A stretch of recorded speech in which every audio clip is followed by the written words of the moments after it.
നമസ്കാരം. ഈ വരുന്ന ലോക്സഭാ തിരഞ്ഞെടുപ്പ് കമ്മ്യൂണിസ്റ്റ് പാർട്ടിക്ക് സുപ്രധാനമാണ്.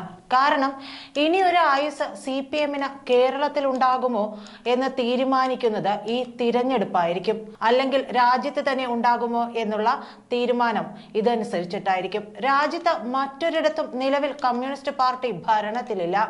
അതുകൊണ്ട് തന്നെ ദേശീയ പാർട്ടി എന്ന പദവിയും കേരളത്തിലെ ഭരണം കൂടി നഷ്ടപ്പെട്ടാൽ നഷ്ടപ്പെടും. മാത്രമല്ല, അഴിമതി ആരോപണങ്ങളിൽ മുങ്ങി നിൽക്കുന്ന പിണറായി വിജയന്റെ അസ്തമനവും ഇതോടെ ഉണ്ടാകും. നിലവിൽ മാസപ്പടി ആരോപണത്തിൽ തന്നെ പിണറായി വിജയനും മകൾ വീണ വിജയനും അറസ്റ്റിലാകുമെന്ന ഭീതിയിലാണ്. ആ വിവാദത്തിൽ പുറത്തു വന്നുകൊണ്ടിരിക്കുന്ന തെളിവുകളായാലും അങ്ങനെ തന്നെ.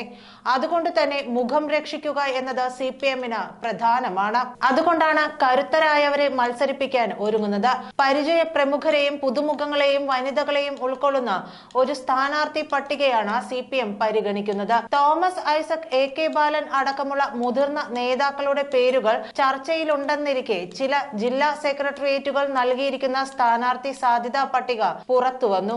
വടക്കൻ കേരളത്തിലെ മണ്ഡലങ്ങളിൽ ജനപ്രീതിയുള്ള മുതിർന്ന നേതാക്കളെയും MLA-മാരെയും CPM പരിഗണിക്കുന്നതായാണ് വിവരം. ജില്ലാ സെക്രട്ടേറിയറ്റ് നൽകിയിരിക്കുന്ന പട്ടികയിൽ KK Shailaja, A Pradeep Kumar, TV Rajesh എന്നിവർ ഇടം പിടിച്ചിട്ടുണ്ട്. 2009-ൽ മുല്ലപ്പള്ളി രാമചന്ദ്രനിലൂടെ പിടിച്ച K മുരളീധരനിലൂടെ കോൺഗ്രസ് നിലനിർത്തിയ വടകര മണ്ഡലത്തിൽ ഇത്തവണ പ്രമുഖനെ മത്സരിപ്പിച്ച് തിരിച്ചുപിടിക്കാനാണ് CPM-ന്റെ നീക്കം.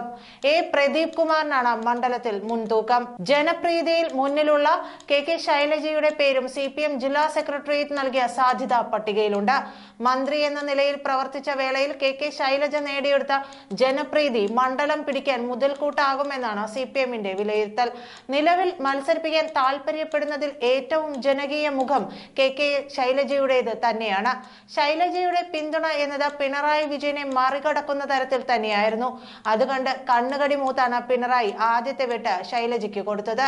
ഇപ്പോൾ ഇതെല്ലാം കാണുകയും കേൾക്കുകയും ചെയ്യുന്ന പ്രബുദ്ധരായ മലയാളികൾ കരുതും പിണറായി അടിയറവ് പറഞ്ഞുവെന്ന്. എന്നാൽ അങ്ങനെയല്ല. പിണറായി വിജയൻ നിലവിലെ സാഹചര്യത്തിൽ രാജിവെക്കേണ്ടി വരികയോ അല്ലെങ്കിൽ അറസ്റ്റിലാകുകയോ ചെയ്യുകയാണെങ്കിൽ മുഖ്യമന്ത്രിയാകേണ്ടത് KK ശൈലജയാണ്. കാരണം ഏറ്റവും അധികം ഭൂരിപക്ഷം ഉണ്ടായത് അവർക്കായിരുന്നു. എന്നാൽ ഇതിനോട് പിണറായിക്ക് എതിർപ്പാണ്. കുടുംബാധിപത്യം നിലനിർത്താൻ മുഹമ്മദ് റിയാസിനെ മുഖ്യമന്ത്രി ഏതു വിധേനയും ആക്കാനാണ് പിണറായി ശ്രമിക്കുന്നത്.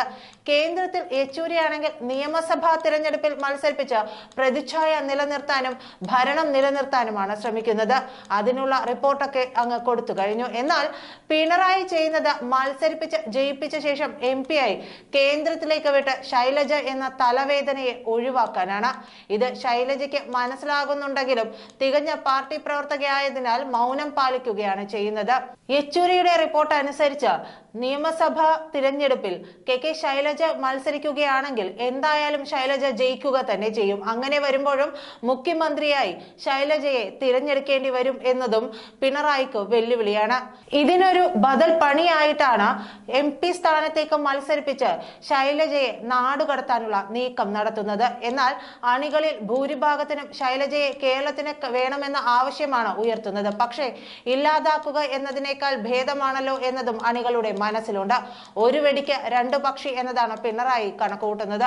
അണികളുടെ വികാരം മാനിക്കലും ശൈലജയെ ഒഴിവാക്കലും. KK ശൈലജയുടെ പേര് 2 മണ്ഡലങ്ങളിലാണ് പറഞ്ഞു കേൾക്കുന്നത്. വടകരയ്ക്കൊപ്പം കണ്ണൂരിലും പരിഗണിക്കുകയാണ്. 2 മണ്ഡലങ്ങളിൽ ശൈലജയെ പരിഗണിക്കുന്നതും ഈ പിണക്കം ജനങ്ങളുടെയും ശൈലജയുടെയും മനസ്സിൽ നിന്ന് തുടച്ചു മാറ്റാനാണ്. കണ്ണൂരിൽ പൊതുവായി KK ശൈലജ എന്നത് ജനകീയ നേതാവ് തന്നെയാണ്. മട്ടന്നൂരിൽ നവകേരള യാത്ര എത്തിയപ്പോൾ പ്രസംഗിച്ച സമയം കൂടിപ്പോയി എന്ന് പറഞ്ഞ് അപമാനിച്ചതിൽ ജനങ്ങൾക്ക് എതിർപ്പുണ്ടായിരുന്നു. ഇതിൽ പല പാർട്ടി കീഴ്ഘടകങ്ങളിലും അഭിപ്രായ ഭിന്നത അറിയിക്കുകയും ചെയ്തിരുന്നു. അങ്ങനെ എല്ലാം മറികടക്കാനാണ് പിണറായിയുടെ ശ്രമം. കോഴിക്കോട് മണ്ഡലത്തിൽ രാജ്യസഭാംഗമായ എളമരം കരീമും V വസീഫും പട്ടികയിലുണ്ട്. മുഹമ്മദ് റിയാസിന്റെ അടക്കം പിന്തുണ വസീഫിനുണ്ട്. എന്നാൽ കോഴിക്കോട് രാഘവനെ മറിച്ചിടാൻ എളമരം കരീം പോലുള്ള ഒരു നേതാവാണ് വേണ്ടതെന്നാണ് മുതിർന്ന നേതാക്കളുടെ വിലയിരുത്തൽ. കാസർഗോഡ് MV ബാലകൃഷ്ണനെയും TV രാജേഷിനെയും പരിഗണിക്കുന്നുണ്ട്. മലപ്പുറത്ത് UDF-ൽ നിന്നും അടർത്തിയെടുക്കുന്ന ഒരാളെയാവും പരിഗണിക്കുന്നതെന്നാണ് വിലയിരുത്തൽ. പാലക്കാട് M സ്വരാജിന്റെയും പേര് ഉയർന്നിട്ടുണ്ട്.